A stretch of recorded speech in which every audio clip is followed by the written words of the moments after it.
Hi all, it's Megan sharing just a few items from my EndlessTBR. It has been a little while, but it is now May 21st and I have been finished with my school semester for a few days, and I have about 10 days before the summer session begins. So I plan to take full advantage of this time and get some reading done. It is Friday afternoon after work, and as you can see from my shirt, my weekend is all booked. I have plans to read all of the book club books that I've been procrastinating on. I have 3 book clubs next week. 4, although one of them is for The Song of Achilles, which I have read previously. So I don't need to read anything in order to attend that presentation. What I have upcoming are 3 books to read, plus 3 books I'd like to complete in the next 10 days in order to put in Netgalley reviews and library reads votes, which is something I've mentioned previously. Library workers can place votes for books that they are most anticipating, and those votes are due the first of the month before the books come out. So these are Netgalley books that will be released in July, but I have to put the reviews in by June 1st in order for those votes to count. So I'll go through those first since we're talking about Netgalley. I am about 40% of the way into the Final Girl support group by Grady Hendrix. He wrote a number of books which I really enjoyed. Last year, he had a lot of acclaim for the Southern Book Club's Guide to Slaying Vampires. So this takes on the Final Girls trope, as you might assume, and it features our main character, Lynette, who is a member of the Final Girl support group, which has decided to dissolve. Lynette's very upset about this, especially when she determines that Final Girls are being targeted by a new killer. So far, I'm really not sure how I feel about the tone. It's different than I anticipated, although I'm not sure why, because Grady Hendrix does have a very wry sense of humor and a really dry expression in a lot of his writing. So that one comes out on July 13th. And like I said, I already started that one. The 2 I haven't started, the first one is 6 Crimson Cranes by Elizabeth Lim. I read last year Elizabeth Lim's Spin the Dawn and Unravel the Dusk duology. These are sort of fantastical retellings of fairy tales coming from different folklore, some of which I'm familiar with, others not as much. So 6 Crimson Cranes features a princess with forbidden magic who is expelled from the kingdom by her evil stepmother, and she has to go on this journey to try to restore her kingdom. I requested this title because I enjoyed her Spin the Dawn duology, so we'll see how this goes. This comes out July 6th. And finally is Isn't It Bromantic by Lyssa K. Adams. This is number 4 in the Bromance Book Club series. I have read all 3 so far. I've had different levels of enjoyment. I really liked the first one. The second one was fine, and the third one was probably fine. The 4th story focuses on the Russian. That comes out on July 20th, and I'm hoping to read it this week, so you'll hear my thoughts. My in-person book club, which is still virtual for the time being, this is the Book and Pub Club through my community library. We are reading A Burning by Megha Majumdar, and our meeting is on Tuesday, so that's sort of top priority for the weekend. I have both a physical copy and an audiobook, and this book is from the blurb, electrifying debut novel about 3 unforgettable characters who seek to rise to the middle class, to political power, to fame in the movies, and find their lives entangled in the wake of a catastrophe in contemporary India. Very out of my wheelhouse, but these discussions, the book clubs, they tend to push me out of my comfort zone. I always appreciate the discussion that comes from reading different types of novels. On Friday, the 28th, is the final installment of the Song of the Lioness read-along, hosted by Bethany at Beautifully Bookish Bethany and Ashley from the Bookish Realm. So we'll be discussing Lioness Rampant. This is on YouTube. I forget whose channel it is. I'll likely put a link in the description for the recording of the discussion, since that will be over by the time this vlog is posted. And finally, on Saturday is the Blades and Bodice Rippers book club, hosted by Amanda at the Naughty Librarian, Leanna from Leanna's Library, Maura from Books Like Whoa, and Bethany of Beautifully Bookish Bethany. This month they are reading Leanna's pick called Shadow and Claw. This is by Wolfe, and is sort of a classic in the sci-fi fantasy genre. It's supposed to be sort of the originator for grimdark and is classified in like science fantasy. So I don't really know what this means. I have started it and have been struggling a little bit, so probably lowest priority level here. Since I don't have to participate in that discussion, unless I want to add to the chat, I'll probably attend regardless of whether or not I finish it. But you'll hear my thoughts along the way, however far I get. And I will let you know when I have read something from this list. See you later.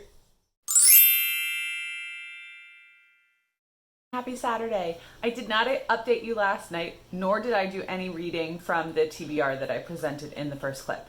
So what I did do was finish up the book I had in progress, which was a memory called Empire by Arkady Martine. I'm not a huge science fiction reader, so I will say that when I started the book, I was quite confused, and I sort of let myself be confused for a while and did wind up really enjoying the story overall. It turns into sort of a science fiction mystery and political intrigue novel. The world is really well defined in its way, and it's not super science-y, but there is a very particular presentation of language and its use, which I thought was an interesting way to develop the world that we have in this. I believe it's a duology. So I plan to finish that up, obviously not in the next week, but you'll probably see a Desolation Called Peace coming up in a few weeks, I guess. I also read an additional chapter of the Final Girl support group by Grady Hendrix. I gave you a brief synopsis there, so you know it keeps hitting the fan. And I'm about 45% of the way through, so just about halfway. The thing I find with Grady Hendrix is I can't read his books quickly. I find I really enjoy the audio, so I'm thinking that maybe I should not request them early, but see if I can get the audio version, because I tend to enjoy the stories a little bit more than I feel like right now I just have to like plow through the pages, if that makes any sense. And the other thing I plan to do this morning is start A Burning by Megha Majumdar, since that's kind of the priority book that's coming up on Tuesday for discussion. So I will get to reading and drinking coffee, if you can hear that percolating, and I'll check back in. Have a nice weekend. Let's see how much of an update I can give you before the saddest dog in the world comes back to his backyard. It's Saturday afternoon. I have done some reading. I haven't done a whole lot of reading today. We had to go out and I had to go to the gym, and we had to run an errand as my partner Matthew needs a new suit. So we spent some time doing that. I did get to go into Barnes & Noble, though I did not purchase anything during this trip. It was sort of just a lap around the store and see what's going on, which is enjoyable in itself, except when Matthew comes with me because he just wants to go home when I could spend hours and hours and hours. I did manage to complete, I started A Burning by Megha Majumdar, and read about 100 pages, and the book's only about 300 pages long. So what that tells us is it is a very fast read, as in you're capable of reading it very quickly. It's a debut novel, and the author seems to be quite young. So Megha grew up in India and now lives in Manhattan as an editor herself, I believe. The novel so far is very readable. The inciting event of the novel is a terrorist attack on a train, which in India tends to be quite congested with commuters. So I think there were 104 deaths associated with this particular terrorist attack. And we have a couple of different perspective characters. So Javan is a young adult still living with her parents, working and no longer in school. But she is picked up by the authorities and placed in prison for at least a year before her preliminary hearing is to occur. Then we see the media picking up Javan's story and also saying that she is not granting interviews with the media when in fact the prison wardens or administrators are not allowing anyone to speak to her. So that's getting twisted, as well as there are motives being ascribed to her actions, none of which are reality. And, you know, it's very dire for this particular character. We have another character whose name is Lovely, and she wishes to be a Bollywood star and is new Javan, because Javan was teaching Lovely English lessons. And then we have a character referred to as PT Sir. He's a gym teacher and taught Javan a few years prior and feels that he has all of the information that he needs as it's coming from the media, which is quite obviously not the case based on how the story is being spun. He is also receiving a lot of attention from a conservative political group once he begins attending rallies, and he's receiving positive attention there and wishes to be sort of a big shot in this organization to sort of raise his status in the community. So I have another 2/3 of this novel to move through. I'm sure that the web connecting these characters will continue to get denser, and I will let you know what I think. I've read a chapter of Grady Hendrix, the final girl support group, so that is rolling along. I've read a couple of chapters of Jean Wolfe's Shadow and Claw, which just, again, seems to be sort of rolling along. That's another book along with Grady Hendrix that I just find myself reading very slowly. It may be a characteristic of the prose. I can't quite put my finger on it. Part of me thinks that because it is an adult fantasy novel originally published in the 80s, that the prose style is different than what I'm used to, and so I'm struggling with it there. But then again, I picked up from the library the audiobook for Lioness, Rampant by Tamora Pierce, which was also originally published in the 80s, and I don't have that same issue with the writing style. Maybe it's the age group, as Tamora Pierce wrote it for primarily young women. You know, it fits into the young adult category, but I'm not really sure. I guess I have done a decent amount of reading today. I'll see what else I can do this evening and maybe check in. And tomorrow we've got a long walk planned, so it'll be a heavy audiobook day. And you might get a few clips of the trek we take tomorrow. You would think it's Sunday, since this is the next clip after Saturday, saying I was going to go for a walk and do all of these things on Sunday. It's Monday. I only have a few minutes before I have to head into work, but I did want to let you know what I read yesterday. Another quarter of the Final Girl Support Group by Grady Hendrix, so I'm about 3/4 of the way through this book, hoping to finish that up this evening, though as I've mentioned, I'm reading it a little bit slower than my typical pace. I'm not sure if it's Grady Hendrix writing, which does tend to read a little bit slower for me, and I think I prefer his prose in audio format. I don't know if it's because it's an ebook copy, or if Grady Hendrix writing does tend to be sort of layered. You know, we're approaching like 50% of the way through the book, and I'm like, this whole plot feels like it's sort of wrapping up, and then at 48% he twists it around and we have to go through this whole other half of the book. So I think I am coming into the final conclusion, and I am enjoying it. I like his stories. So hoping to finish that up this evening with the last quarter of that book. I think I probably read a chapter of Shadow and Claw by Wolfe. That's another ebook, so not my preferred format of reading, and really the lowest priority for me if I go to the live show and hear other people discuss the book without having finished it. I feel okay with this particular story. I read most of book 4 of the Song of the Lioness quartet. So this is Lioness Rampant by Tamora Pierce.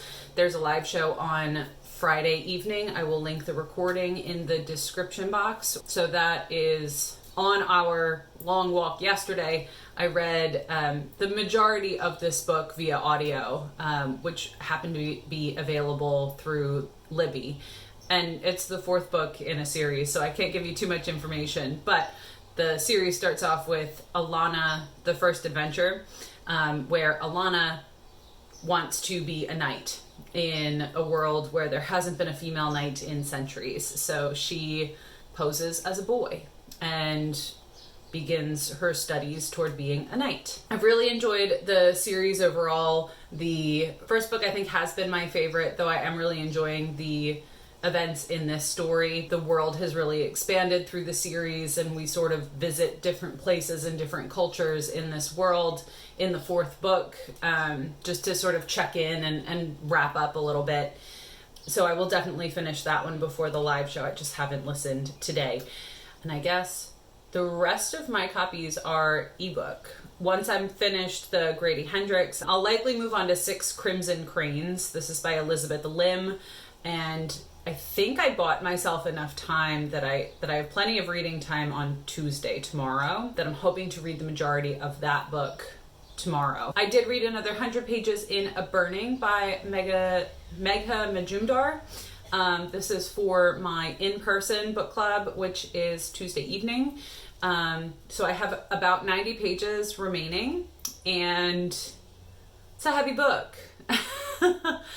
I'm enjoying the writing style. It's an easy book to read in that the sentences are not very complicated. It's actually physically a smaller hardcover, and there are fewer words on the page than a typical like adult literary fiction novel. We have 3 main perspectives, and they're all sort of intertwining and interacting with each other. So 200 pages and 2/3 of the way through the novel, they're fairly intertwined. At 200 pages, we do get Javon's character facing her trial and receives an unfortunate sentence. So we'll see how this sentence sort of affects the other characters that we've been getting to know. And I am looking forward to discussing it. But I think this is a really good pick for a book club looking to discuss themes and characters and sort of what's happening in current events in other areas that are not our immediate neighborhood. So with that, I am going to go to work and might get maybe a little bit of reading done on my lunch break. Probably watch YouTube videos instead. And I will check back in this evening. See you then.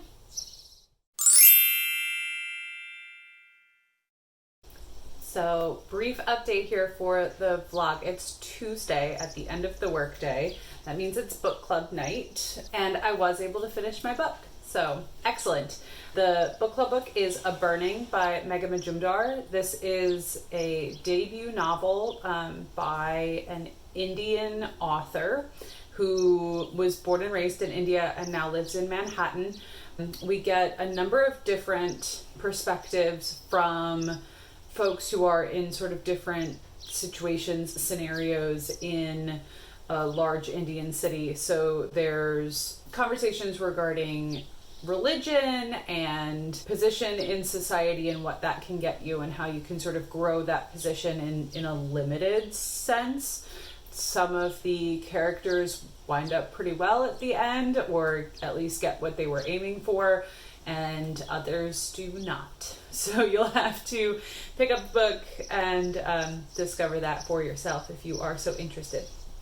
The other book that I finished for this project is The Final Girl Support Group by Grady Hendrix. I was able to finish that up last night, and I wound up really liking it. I was struggling at about the halfway point because it felt like it was coming to some sort of conclusion, and I should have trusted Grady Hendrix because he does know how to lead you to a certain point and then just completely flip the script, which he did in this instance and then did it again. Overall, I really enjoyed it. It's a thriller kicked up a notch into the horror genre, but I didn't find the horrific scenes to be quite as grotesque as I did in some of, as I have in some of the other Grady Hendrix books that I've read. So definitely keep an eye out. This book comes out from Berkeley on July 13th. Next on the docket, I did read the first 5 chapters of 6 Crimson Cranes by Elizabeth Lim.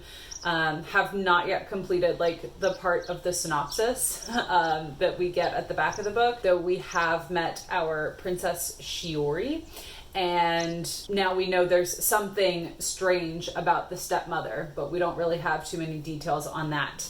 We haven't met her betrothed, although I don't know that that's a huge actual plot point. I think that's sort of the inciting incident to get the story rolling, is her sort of messing things up with their, I guess, engagement party. That still leaves Shadow and Claw by Jean Wolfe, the final hour of the audiobook for Lioness Rampant by Tamora Pierce, and if I happen to get to it, and I still have another week, so I'm feeling pretty confident on this project. The last one is Isn't It Bromantic by Lyssa K. Adams. And I will check in later. I have nothing on which to update you. It's Wednesday evening. I went to the gym, went to work, had rehearsal, and watched an episode of television this evening, and have done absolutely no reading. This lighting's probably horrible. Welcome to my kitchen. It is Thursday night, and I really haven't done much reading today either. I'm not sure what's going on. I've read a couple of chapters of 6 Crimson Cranes by Elizabeth Lim, and what I've noticed, because her other books have done this too, the synopsis is complete by about 25-30% of the way through the book. So I've reached that point, and now we're on a totally different adventure. So I'm enjoying the writing. She writes very accessible prose. It's meant for a YA audience, so that makes sense. But I don't know how much more of an update I can give you because none of it is listed in the synopsis. So I'm hoping to get a few more chapters read tonight. I did decide officially to not continue Shadow and Claw by Jean Wolfe. I saw Mara's Goodreads review come up earlier today, and I'll probably attend the discussion. Not that I ever show up to book club having not finished the book, but since I don't have any stake or part in the discussion, I don't feel too bad about not finishing a book that's clearly not in my wheelhouse. So 2 more books left for this vlog, 4 days to complete. Here we go. Good morning, happy Saturday! As you may be able to tell, it is quite a gloomy day. I'm in a sweater here and a pair of jeans, so just nice and cozy at my window. I have some natural rain noises. I also have a YouTube ambience room that's playing, and I'm on, found somebody doing reading sprints. So I'm all cozy this morning. Matt is out doing the grocery shopping, and I'm hoping to finish up 6 Crimson Cranes. As I mentioned, I can't really give you any other plot points, but I am really enjoying the story. We have diverged wildly from the synopsis available on the back of the book, but all these different elements of classic Western fairy tales that you might recognize, along with legends and folklore that I don't know if they're coming from Elizabeth Lim's imagination or from family stories, cultural folklore. I'm not sure. But the way everything's sort of intertwined and interacting with each other is really quite enjoyable. We'll see how long it takes me to finish up the last 25% of this one. And I still have 2 days to try to read through Isn't It Bromantic by Lyssa K. Adams. I will check in later and tell you how I did. You 2 hours later, and I swear I have moved at some point. Look, I rolled up the sleeves of my sweater. I finished 6 Crimson Cranes by Elizabeth Lim. I believe this comes out the beginning of July, maybe the 6th, maybe the 13th. Fairly certain it's the 6th. And I would definitely recommend, especially if you have read the Blood of Stars duology. There is a tie between these stories. And now I can't believe I have to wait another year for the second book in this duology. We're going on a whole other adventure. So I have picked up my Nintendo Switch for a little while.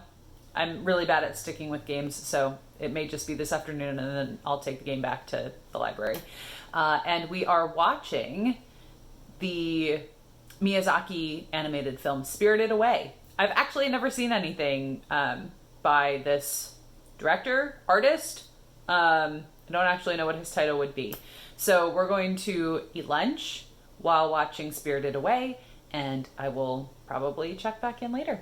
See you then. I have put on my PJs, I've brushed my teeth, and Matt's watching TV. So I have the bedroom to myself for just a little while. I'm gonna put on another ambient room and dive back into Isn't It Bromantic by Lyssa K. Adams. This is the 4th book in the Bromance Book Club series, which takes these sort of like macho type characters. Most of them are professional athletes, and they have a book club. These are male athletes. They have a book club where they read romance novels written by women to learn how women interpret romance.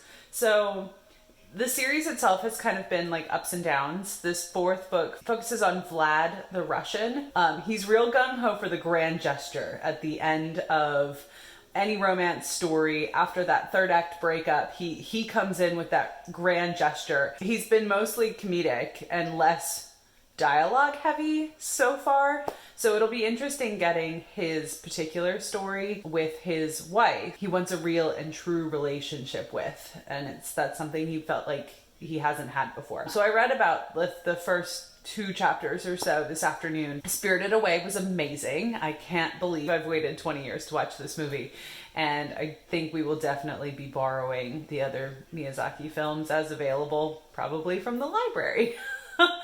And I don't know that I ever gave you an update on my audiobook. I was working on Lioness Rampant by Tamora Pierce. I thought that the live show was meant to be last night.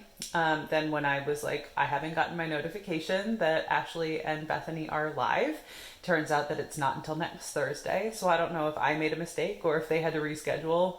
Not that it matters. I did finish the audiobook for Lioness Rampant. I really liked how the series wrapped up and where Alana will continue to go and grow in herself after, I closed the series. And yeah, it was a really nice time. I'm looking forward to the discussion next Thursday to hear the final thoughts from the folks who have been hosting the read-along. That's all I have for today. I will let you know tomorrow how far I have gotten into Isn't It Bromantic. I'll see you. I feel like I've been neglecting you since I didn't update at all yesterday. So that means it's Monday and you don't even know the difference. I also have to tell you that I haven't provided any updates on Isn't It Bromantic by Lyssa K. Adams, and I have just finished it. So, missed out a little bit on that one. But this is the 4th book in the Bromance Book Club series. You probably don't have to read them in order, as each story is like individually packaged. It's not a continuous narrative, but you do get to know the guys in the Bromance Book Club through the course of the prior 3 books. So I would recommend starting with the Bromance Book Club and moving through the series as written. That's the best way that you're going to get to know all of the guys in the book club, some of the ladies that have made appearances and sort of joined in the crew of our ensemble so far, and especially for you to get to know the Russian, or Vlad, before his book in Isn't It Romantic. So I was nervous going into this one because in the rest of the series, the Russian has sort of been like a running joke. I mentioned he really likes he gets really invested in the grand gesture at the end of a romance novel, and that springs up in this novel, not to, spoil anything, but it is a genre novel, it ends up with a happily ever after. So there is a grand gesture, there are, the normal beats in a romance novel, but there's just a lot more to it. In the prior books, Vlad has been sort of this running joke. He's got digestive issues, and now all of a sudden in his own book, he's on medication, realizes that he's gluten intolerant, so he doesn't indulge any longer. And the whole story is set off when he's injured on the ice. He's a professional hockey player. So his wife, that we have known about, who has been living in a different city completing a master's degree, comes home to help him convalesce. And really it goes from there. We have inner workings of their marriage and their history that we're working through. We're learning about dynamics within the romance book club and things that some of our members are trying to accomplish in their own lives.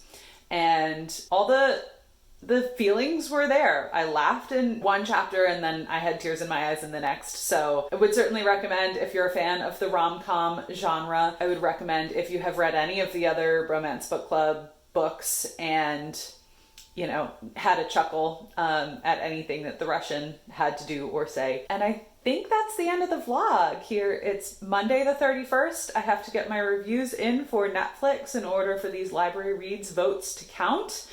And tomorrow is birthday month, so we'll see what kind of fun I can have, and I'll see you in my next video. Bye.